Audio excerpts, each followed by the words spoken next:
ಓಂ ಶ್ರೀ ಗುರುಭ್ಯೋ ನಮಃ. ಶ್ರೀಮದ್ಭಗವದ್ಗೀತಾ 3ನೇ ಅಧ್ಯಾಯ 25ನೆಯ ಶ್ಲೋಕ. ಸಕ್ತಃ ಕರ್ಮಾಣ್ಯವಿದ್ವಾಂಸೋ ಯಥಾ ಕುರ್ವಂತಿ ಭಾರತ, ಕುರ್ಯಾದ್ ವಿದ್ವಾಂಸ ತಥಾ ಸಕ್ತಃ ಚಿಕೀರ್ಷು ಲೋಕಸಂಗ್ರಹಂ.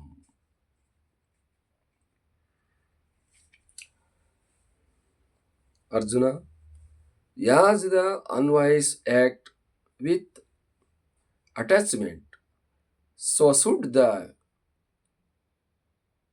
wise man with a view to maintain the world order act without attachment.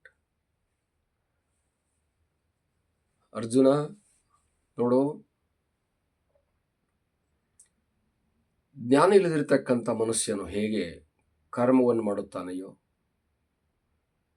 ಜ್ಞಾನಿಯಾದವನು ಕೂಡ ಹಾಗೆಯೇ ಕರ್ಮವನ್ನು ಮಾಡುತ್ತಿರಬೇಕು. ಸಕಾಮಿ ಆಗಿರತಕ್ಕಂಥ ಮನುಷ್ಯನು ಹೇಗೆ ಕರ್ಮವನ್ನು ಮಾಡ್ತಾನೋ, ಹಾಗೆಯೇ ನಿಷ್ಕಾಮಿ ಆಗಿರತಕ್ಕಂಥ ಮನುಷ್ಯನು ಕೂಡ ಕರ್ಮವನ್ನು ಮಾಡುತ್ತಿರಬೇಕು. ಕರ್ಮ ಅನ್ನುವಂಥದ್ದು ಜ್ಞಾನಿಗೂ ಅಜ್ಞಾನಿಗೂ ಸಹಜವಾಗಿರತಕ್ಕಂಥದ್ದು. ಕಾರಣ ಏನಂತಂದರೆ,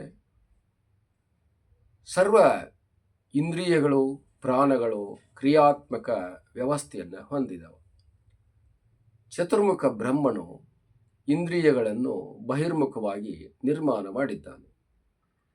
ಇಂದ್ರಿಯಗಳು ಯಾವಾಗಲೂ ಕೂಡ ಇವು ಮುಂದೆ ಹರಿದು ಹೋಗತಕ್ಕಂಥ ಕ್ರಿಯೆಯನ್ನು ಹೊಂದಿದವು. ದ್ರವತೀತಿ ಇಂದ್ರಿಯ, ಯಾವುದು ಹರಿದು ಹೋಗತಕ್ಕಂಥ ವ್ಯವಸ್ಥೆಯನ್ನು ಹೊಂದಿದೆಯೋ ಅದಕ್ಕೆ ಇಂದ್ರಿಯ ಅಂತ ಕರೆಸಿಕೊಳ್ಳುತ್ತದೆ. ಹಾಗಾಗಿ ಯಾವ ವ್ಯಕ್ತಿಯೂ ಕೂಡ ಕರ್ಮವನ್ನು ಮಾಡೋದಿಲ್ಲ ಅಂತ ಹೇಳಿಕೊಂಡು ಕೂತ್ಕೋಬಾರದು. ಕರ್ಮ ತಾನು ಮಾಡದೇ ಇದ್ರೂ ಕೂಡ ಅದು ನಡೀತಾ ಇರುತ್ತದೆ.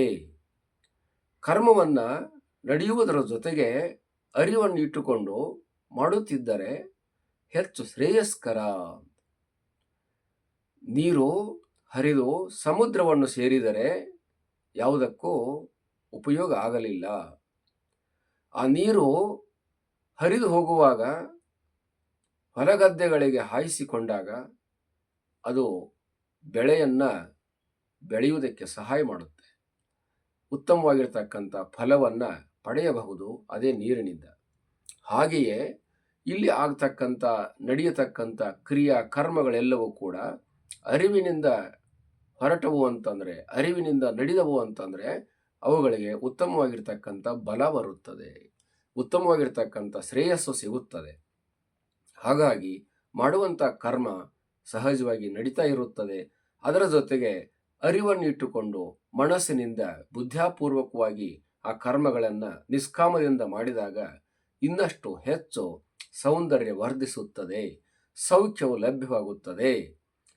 ಇದರಿಂದ ಎಲ್ಲ ಜೀವಿಗಳಿಗೂ ಕೂಡ ಅನುಕೂಲವಾಗುತ್ತದೆ, ಸುಖಕರವಾಗಿರ್ತಕ್ಕಂಥ ವಾತಾವರಣ ಉಂಟಾಗುತ್ತದೆ. ಹಾಗಾಗಿ ನಿತ್ಯ ಕರ್ಮ ಮಾಡುವಂಥ ಮನವುಳ್ಳವನಾಗು, ತಸ್ಮಾದ್ ಯುಜ್ಯಸ್ವ ಭಾರತ ಅನ್ನುವಂಥ ವಿಚಾರವನ್ನು ಭಗವಂತ ಮತ್ತೆ ಮತ್ತೆ ಅರ್ಜುನನಿಗೆ ಎಚ್ಚರಿಸಿ ಹೇಳ್ತಾ ಇದ್ದಾನೆ. ಹರಿ ಓಂ ತತ್ಸತ್.